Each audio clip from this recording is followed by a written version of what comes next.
Who would have thought in this randomized, double-blinded, placebo-controlled crossover study over a period of 6 weeks that cranberry juice could have such a pronounced effect on the health of the skin? Now, albeit the results were most pronounced in females over the age of 40, but this little study conducted by the University of Florida showed how incredible it can be just consuming 2 8-ounce glasses of cranberry juice, polyphenol-rich, over a 6-week period of time can make such a statistical difference in the health of the skin. Also, as a side note, before we get into it as well, it didn't increase the diversity of beneficial bacteria in the skin, but it did increase the depth of that beneficial bacteria. Again, just 6 weeks. So without further ado, let's get right into the study itself. Pretty incredible. Polyphenol-rich cranberry beverage positively affected skin health, skin lipids, skin microbiome, inflammation, and oxidative stress in women in a randomized controlled trial.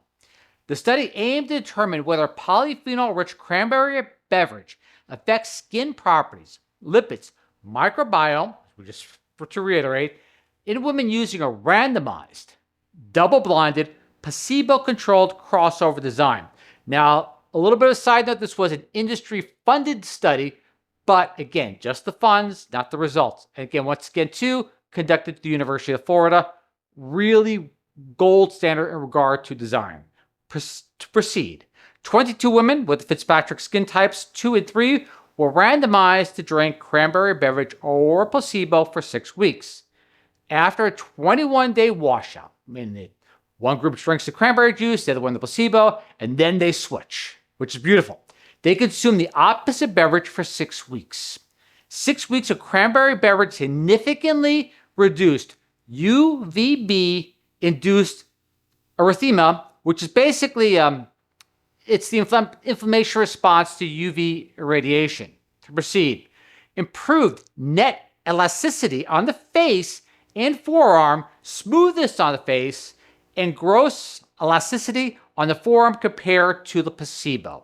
Again, just 6 weeks. Following the 7-day run-in period, participants were this is part of the methods to proceed, randomly assigned to 2 groups and asked to consume either 2 bottles, again, it says 16 ounces, that's the total, 8 ounces twice a day for 16 ounces, of cranberry beverage or placebo every day for 6 weeks. Then, of course, they crossed over.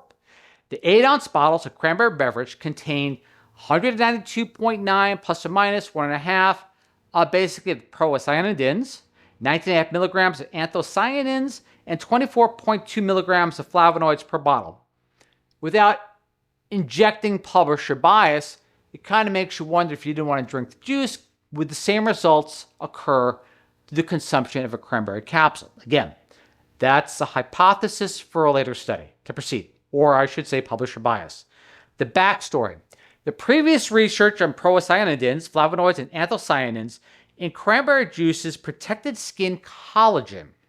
The improvement of skin elasticity was consistent with the increase in face smoothness in all participants because this is closely related to collagen. So here's your backstory going, wow, cranberry does this in regard to skin elasticity and collagen. Let's proceed forward. And here we go. I can't cover everything, so I'm just going to pull a few of the highlights out. And of course, at the same time, too, direct your attention to the full study for you to review on your own. Highlight number 1, 6 weeks of cranberry beverage consumption increased the activity of superoxidase dismutase, SOD, in red blood cells in all participants. SOD plays a key role in protecting the skin from photoaging because it neutralizes superoxidized radicals and promotes collagen. So there you have a 2-for-1 on there. So part of the thing also to mitigating the effects of UVB radiation in regard to inflammation. To proceed, highlight number 2, ceramides. Ceramides account for about 50% of epidermal lipids and play a critical role in maintaining the skin's barrier function and hydration levels. Abnormal ceramide composition in the skin has been implicated in the development of atopic dermatitis and psoriasis.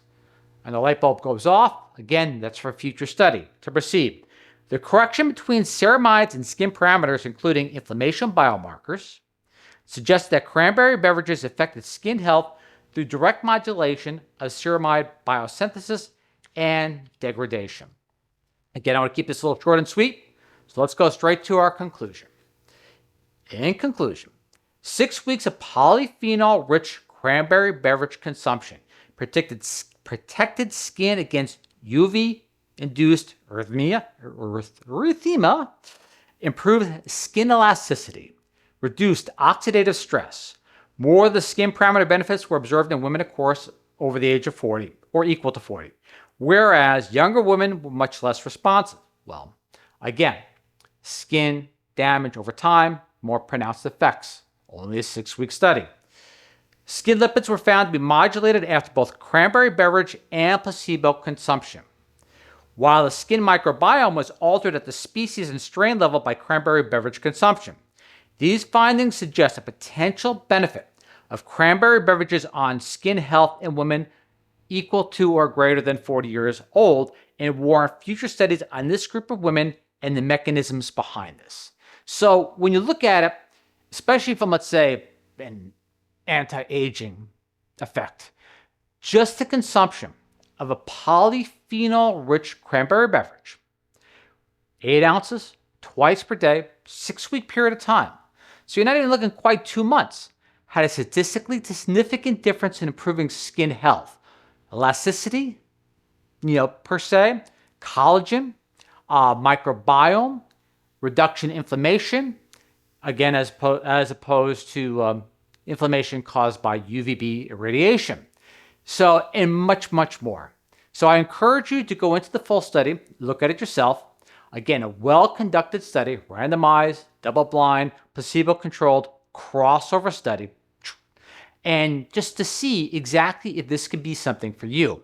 Again, pretty incredible. It gave the breakdown of the polyphenols, as far as the content per se, the anthocyanins, procyanidins, so it gives you a good comparison as well. Again, without speaking too much on the subject. Gratitude, I am humbled you watch.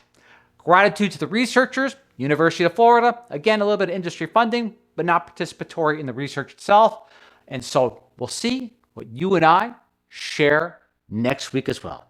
Catch you all next time. See you then. Bye.